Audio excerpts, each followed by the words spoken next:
Hi guys. आज जैसे मैं अभी वीडियो रिकॉर्ड कर रहा हूँ तो आज 20 मई मतलब कि रात के 2 बज रहे हैं और उस समय मैं वीडियो रिकॉर्ड कर रहा हूँ। और मतलब आज जो 19 मई 2026 जो मेरा दिन रहा है मैं उसके बारे में थोड़ा सा डिस्कस करना चाहता हूँ।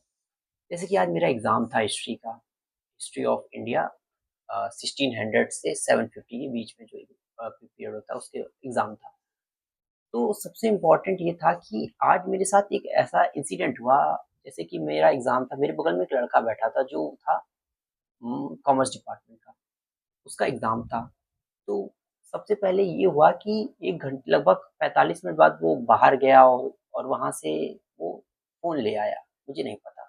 वो फ़ोन ले आया और 10-15 मिनट बाद यूज़ करने लगा, मुझे पता चल गया। पर मेरे मन में वो यूज़ कर रहा है, अब मेरे मन में जो है कि मैं थोड़ा-सा गांधी को फ़ॉलो करता हूँ और मेरा इम्पोर्टेंट ये रहता है कि अगर मेरे सामने कुछ गलत होता है, तो मैं उसके खिलाफ या फिर मैं उसके अगेंस्ट ज़रूर खड़ा होता हूँ या फिर अपनी बात रखना पसंद करता हूँ। तो ये था कि मेरे मन में तब संशय था कि मैं द्वंद में फँस गया कि मैं ये बात मैम को बता दूँ कि ये लड़का फ़ोन यूज़ कर रहा है, जो गलत है। क्योंकि वो सारे बच्चे जो मेहनत कर रहे हैं, जो कल रात को पढ़ के आए हैं, मैंने उससे कहा कि क्यों कर रहे हो? कह रहा मैं पढ़ नहीं पाया था, मैं कुछ काम पे था। तो वो गलत था क्योंकि बाकी बच्चे जो कर रहे थे वो भी मेहनत करके कर रहे थे और पढ़ाई ये था कि अगर आप एग्ज़ाम दे रहे हैं तो पढ़ के दीजिए, नहीं दे रहे हैं तो आप जितना आप पढ़े उतना आपको नंबर मिलना चाहिए। पर वो बिना पढ़े और वो फ़ोन से चीटिंग कर रहा था। अब मेरे मन में द्वंद था कि मैं टीचर से बता दूँ, डायरेक्ट बता दूँ। और एक चीज़ और भी मेरे मन में थी कि वो उसका 3rd ईयर भी है, खराब भी हो जाएगा। और एक और चीज़ आ रही थी कि वो फिज़िकली मुझसे स्ट्रॉन्ग दिख रहा था बाय द वे, तो मुझे लगा क्यों ही मैं नया झमेला लूँ, मैं भी अपना एग्ज़ाम लिखूँ, टीचर को पकड़ना होगा, पकड़ लेंगे, क्या ही करूँ। पर उसके बाद ये हुआ था कि मैं एग्ज़ाम लिख नहीं पा रहा था, अपने एग्ज़ाम में फ़ोकस नहीं कर पा रहा था, क्योंकि मेरे वो गलत हो रहा था और मैं टीचर से बता भी नहीं पा रहा था, क्योंकि सीधा दुश्मनी लेना नहीं चाह रहा था।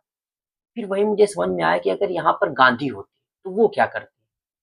शायद वो सीधा उसका प्रतिकार करते, विरोध करते और मैम को बता देते या फिर वो शांत रहते।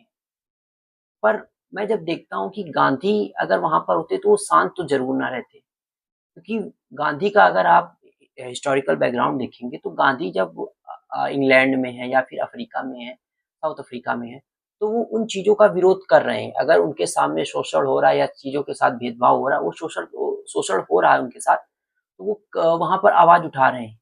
वो इंडिया में नहीं है, वो कहाँ पर है? वो अफ्रीका में। अफ्रीका जैसे देश में होकर भी विदेशी भूमि में भी रहकर वो अपनी आवाज़ उठा रहे हैं।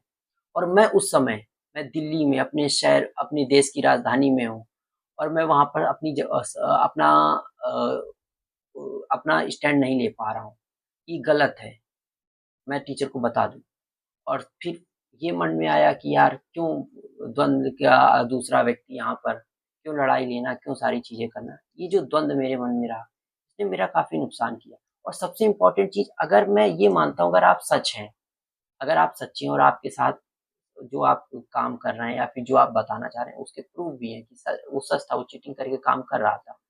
पर क्या हुआ कि मैं कब शिकायत करता तो वो बुरा मान जाता, वो सारी चीज़ें रहती। इससे होता ये कि आगे वो विवाद बढ़ सकता था।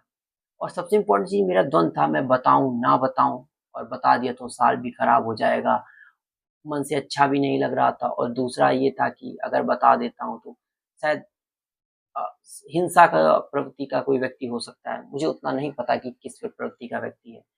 अगर वो कर ही रहा हो, अगर मैं डायरेक्ट किसी के खिलाफ जा रहा हूँ, तो वो ज़रूर है कि उसका प्रतिकार लेना बनता है। उसका मेरे खिलाफ उसके अंदर घृणा या फिर नफ़रत या फिर द्वेष भावना ज़रूर आएगी। इसीलिए मैं थोड़ा डर गया और जब वो उठ के चला गया, तब मुझे लगा कि मुझे बता ही देना चाहिए और मुझे अपनी आवाज़ बहुत बुलंद तरीके से रखनी चाहिए थी। या फिर मेरे दोस्त ने बताया कि तुम्हें बाहर जाके किसी टीचर से बता देना चाहिए था कि वो मेरी सीट पे जहाँ मैं बैठा हूँ, वहाँ बगल वाला बच्चा है, चीटिंग कर रहा है। तो डिप्लोमैटिक भी रहता कि तुम उसके सामने गलत भी ना साबित होते और वो पकड़ा भी जाता और सही भी होता, क्योंकि वो चीटिंग कर तो रहा था। पर मेरे मेरा उस समय माइंड, स्टेट ऑफ माइंड बिल्कुल फ्रीज़ हो गया। कोई आगे थॉट नहीं आ रहे, कुछ नहीं आ रहा है। बस ये लग रहा है गलत हो रहा है और गलत हो रहा है, मैं उसका आवाज़ नहीं उठा पाया। पर इन फ्यूचर मैं देखूँगा कि मैं अगर गलत हो रहा है तो किसी तरीके से अगर मैं सामने से प्रतिकार कर पा रहा हूँ, इतना सक्षम हूँ, तो उसका करूँगा। नहीं कर पा रहा हूँ तो कम से कम जो लोग उसके प्रतिकार या फिर उसके विरोध कर सकते हैं, उनके साथ उनके तक बात पहुँचाने का प्रयास तो ज़रूर ही करूँगा। क्योंकि गांधी अगर अफ्रीका में रहकर आंदोलन कर सकते हैं, अपना सत्याग्रह चला सकते हैं, तो मैं भारत अपने देश में, दिल्ली राजधानी में क्यों नहीं कर सकता? मैं पहले भी ये नहीं कि आज की है, जो चीज़ गलत लगती है और ज़्यादातर मेरे ऐसे दोस्त हैं कि वो न्यायप्रिय रहे हैं, उनको सत्य पसंद है और ऐसा सर्कल रहा है कि वो हँसी-मज़ाक एक अलग दौर होता है पर इन सीरियस नोट वो सिंसियर हैं, अपनी रिस्पॉन्सिबिलिटी समझते हैं, गुड सिटीज़न बन सकते हैं, कचरा कहाँ फेंकना है, कैसे चीज़ों का इस्तेमाल करना है, उसमें काफ़ी अवेयर हैं। ये नहीं कि कोई ये बात हो कि उसके साथ गंदगी कर रहे हैं, देश का नुकसान करने का वो प्रयास कर रहे हैं। मैंने तो 1 बार 2 बार कि चलो कोई बात नहीं टिकट का मेट्रो टिकट ले एक लोग ही ले लेते हैं, दूसरा लोग ऐसे ही चले जाते हैं। 1-2 बार ऐसे दोस्त मेरे भी रहे हैं, मैं भी कहता हूँ कि चलो कभी-कभी मौज-मस्ती में कर लें। पर ऐसा रहा है कि नहीं, जो सच है या फिर जो सही है उसका उन्होंने हमेशा साथ दिया। तो इसीलिए जो मेरे सर्कमस्टेंसेस या मेरी सिचुएशन या मेरी नर्चरिंग रही है, तो मुझे गलत लगता है तो मैं ज़रूर बोलता हूँ और बात रखना पसंद करता हूँ। और इन फ्यूचर अब मैं किसी भी तरीके से किसी अपने दम पर, अपने सामने स्वयं या फिर किसी और के माध्यम से अगर मेरे सामने गलत होगा, तो मैं उसका ज़रूर विरोध करूँगा। ये मेरा और दूसरा ये है कि आज मैंने एक ऐसा दृश्य देखा, जब मैं हुमायूँ टॉम्ब के लिए जा रहा था, तो वहाँ पर एक औरत थी, वो शायद साउथ इंडिया की थी, 2-4 औरतें थीं, जो अपने बच्चों से बिछड़ गई थी, वो पहले उतर गई थी स्टेशन पे और उनके बच्चे थे, वो मेट्रो में रह गए और मेट्रो चल दी।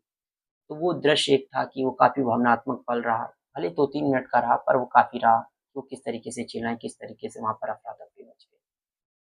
तो ये समझ में आता है कि भले मैं उतना अपनी फैमिली से मैं दिल से कनेक्ट करना मानता हूँ पर उतना शो नहीं कर पाता हूँ, पर फिर भी ये लगता है कि आप कितने भी बड़े हो जाएँ, माँ का प्यार या फिर पिता का प्यार आपके लिए कितना ज़रूरी होता है और कितना आप कितने भी बड़े हो जाएँ, उनके लिए आप बच्चे ही रहते हैं। और वो जो एक पल का था, वो जो अलगाव था, जो बिछड़ाव था, वो काफ़ी भावनात्मक था। इसीलिए मुझे समझ में आता है कि नहीं, हमें भावनात्मक तरीके से किस तरीके से माँ की ममता या फिर पिता का प्यार होता है, वहाँ पे देखने को मिला। जो अभी तक मैंने मतलब मानता हूँ पर एक जो क्षण होता है देखना, एक पर्सनली महसूस करना, वो तब शायद मुझे और तीसरा मेरा दिन का ये पॉइंट रहा कि आज मेरा दोस्त हुज़ैफ़ा उत्तर प्रदेश में ही शायद संत कबीर नगर स्टेट डिस्ट्रिक्ट मुझे याद नहीं आ रहा है, पर वो वहाँ आया था हुमायूँ टाउन हम लोग घूमने गए और वहाँ पर हुमायूँ टॉम्ब जब घूमे अच्छा लगा, काफ़ी सारी चीज़ें रही। वो एक मुस्लिम है, जैसा नाम से पता चल रहा है। तो काफ़ी सारे जो आज के नैरेटिव चलते हैं कि किस तरीके से हिंदू-मुस्लिम राजनीति के चक्कर में किस तरीके से नफ़रत की जो भावना देश में फैल रही है। उसका ये नहीं कि ये है कि सबसे इम्पोर्टेंट चीज़ आज हमने 1 भी रुपए मैंने तो लगभग नहीं स्पेंड किया, उसने सारा ट्रीट किया, सारी जगह की टिकट थी, सारी चीज़ें की। अच्छा था घूमने आया, जैसा नॉर्मल एक हिंदू लड़का हो सकता है या फिर एक सिख लड़का हो सकता है, वैसे ही नॉर्मल था। शायद उससे भी अच्छा था, वो व्यक्ति अच्छा था। उसका धर्म वहाँ पर नहीं आ रहा था, अपने धर्म की वह बुराई भी कर रहा था कि जो क्या-क्या कमियाँ हैं क्योंकि आज हम लोग निज़ामुद्दीन गए थे, किस तरीके से वहाँ पर लूट-खोट चल रही थी, सारी चीज़ें चल रही थी। क्या-क्या चीज़ें हर जगह जैसे वहाँ पर प्रवेश में लिखा था कि महिलाओं का जाना यहाँ वर्जित है। तो ये सारी जो चीज़ें थी, उसका विरोध भी कर रहा था कि नहीं आज की सेंचुरी में भी अगर हम लोग सी अ, संकीर्ण मानसिकता के साथ रह रहे हैं, तो वो गलत है। और सबसे अच्छा लगा फिर हम लोग शाहीन बाग गए जो काफ़ी फ़ेमस रहा है 2020 के बाद से आप लोग जानते ही। वहाँ अच्छा रहा, खाना-पीना अच्छा काफ़ी मिलता है नॉन-वेज और वेज के लिए भी। नॉन-वेज के लिए ज़्यादा फ़ेमस है। वहाँ रसगुल्ले-वसगुल्ले खाए, काफ़ी अच्छा रहा। तो ये समझ में आता है कि आज की राजनीति भले हो जाए पर व्यक्ति के अंदर के वहाँ के भी लोग देखे, थोड़ा समझ में आए। इतना तो व्यक्तिगत किसी से बातचीत नहीं हो पाई। पर ये भी था कि हमारे जैसे अगर वो हिंदू समाज के कोई व्यक्ति होता वैसे ही थे, नॉर्मल अपना बिज़नेस कर रहे थे, सारा काम कर रहे थे, जो रोज़मर्रा की ज़िंदगी होती है, अपने काम पर थे। कोई जाति धर्म की बात तो मुझे नहीं लगी, बाकी क्योंकि बात करके तब पता चलता है कि क्या किसके विचार हैं। पर ये लगा कि नहीं, वो भी हमारे तरह इंसान है, मेहनत कर रहे हैं, भारत जैसे देश में रह रहे हैं। आज़ादी के बाद भी उनके पास ऑप्शन था कि वो विदेश, वो पाकिस्तान जा सकते हैं। कुछ लोगों ने भले ही मुस्लिम लीग को वोट दिया था, बहुत से मुसलमानों ने कि नहीं, हम पाकिस्तान बनाना चाहते हैं, पर जब जाने की बारी आई तो वो लोग यहीं ठहर गए। ठीक है, उनके इस निर्णय का हम लोग स्वागत करते हैं। हम कौन स्वागत करने वाले, यहाँ के लोग, सारे लोग, हर धर्म के, मैं अकेला थोड़ी ना हूँ, सारे लोग स्वागत करते हैं। इसी और अगर हम सब मिलजुल के रहेंगे, भाईचारा बंधुत्व रहेगा, सिर्फ एक तरफ से नहीं, दोनों तरफ से रहेगा, तभी ये देश आगे बढ़ पाएगा। और जो हम सपना देखते हैं कि 2047 तक भारत को विकसित बना पाएंगे, तो उसमें भी वो जो 20% लोग या 15% लोग जो हैं, 20 करोड़ जो 25 करोड़ जनसंख्या है, उनके बदौलत उनका भी सहयोग होगा, उनका भी साथ होगा। अगर उन्हें छोड़कर अगर हम ऐसा सोच रहे हैं कि हम विकास कर लेंगे, जैसा कि आपने देखा होगा कि अभी बंगाल में इलेक्शन हुए और वहाँ पर शुभेंदु अधिकारी जी जो थे, वहाँ सीएम बने, तो वो बता रहे थे कि जहाँ से मैं जीता हूँ और मुझे मुसलमानों ने वोट नहीं दिया, तो मैं सिर्फ हिंदुओं का विकास करूँगा। तो ठीक है, अगर विकास की बात आ रही तो मैं चाहता हूँ कि लगभग भारत के जो जितने हिंदू हैं, लगभग 100 करोड़ जनसंख्या बताई जाती की है, तो बीजेपी जो आज की जो गवर्नमेंट है, वो सारे हिंदुओं का ही भला कर दे, सबको गरीबी रेखा से बाहर कर दे, सबको शिक्षा, रोजगार और स्वास्थ्य दे, उनके लिए ही पेट्रोल सस्ता कर दे, काफ़ी जितना कर पा रही हो, उनके लिए ही जितनी सहूलियत हो अच्छे स्कूल बना दिया जाए, उनके लिए अच्छे अस्पताल बना दिए जाए, उन्हीं के बच्चों को रोजगार दी जाए।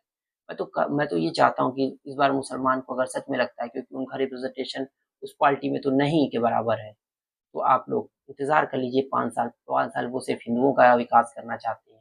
तो एक एक बार हमारा हो जाने दीजिए, फिर उसके बाद हमारा हो जाएगा तो फिर आपको भी आपका भी विकास हो ही जाएगा। क्योंकि ये पॉलिटिकल पार्टी है और पॉलिटिकल पार्टी चाह रही है कि सिर्फ हम हिंदुओं का विकास करें। तो ठीक है, कर ले, मैं तो इसका भी स्वागत करता हूँ कि कम से कम मुसलमान वो वैसे भी बहुत, अभी भी वो इतने अनपढ़, उनमें काफ़ी सारे जो लोग हैं, काफ़ी सारे अशिक्षा का उनमें है कि काफ़ी सारे बच्चे लोग अनपढ़ रहे हैं या फिर व्यक्ति अनपढ़ रहा है, हमारे समाज में भी है। पर हो जाने दीजिए कि सारा हिंदू समाज जो है वो लिटरेट हो जाएगा, काफ़ी सारा पढ़ लिख जाएगा। अच्छी बात है, थोड़ा-सा अगर आप 70 साल तक अगर आपने इंतज़ार किया तो 5 साल और, 75 साल इंतज़ार किया 5 साल और कर लीजिए। 5 साल में कम से कम, और अगर पूरे भारत में नहीं तो कम से कम बंगाल में तो हो ही जाएगा कि हिंदुओं का सबका विकास हो जाएगा। इसी के साथ राजनीति बहुत अच्छी चीज़ है, अगर आप सेवा के भाव पे आते हैं, जो करना चाहते हैं, काफ़ी हमें अच्छा प्लेटफ़ॉर्म प्रोवाइड करती है, काफ़ी लोगों तक सेवा पहुँचाने का काम है। पर आज की पॉलिटिक्स वो नहीं रही है। आज की पॉलिटिक्स भारत की बँटवारे की, नफ़रत की हो चुकी है। इसमें हमें बहुत सोच समझ के और ध्यान से समझना चाहिए कि कौन हमारे हित के लिए अच्छे हैं और कौन हमारे देश के लिए भी अच्छे हैं। दोनों तरफ से, किसी एक तरफ की गलती नहीं होती। अगर आज इतनी कट्टरवादी सरकार आई है, तो उसके पीछे भी कई कारण रहे हैं। कुछ कमियाँ रही हैं पुरानी सरकारों की। इसी कारण वो आज लोगों को ब्रेन वॉश कर पा रही है। ये भी हमें समझने की ज़रूरत है। इसी के साथ मेरा आज का 19 मई 2026 का जो ऐसा दिन बीता, वो समाप्त करता हूँ। आगे फिर अपने किसी और दिन के साथ आपसे रूबरू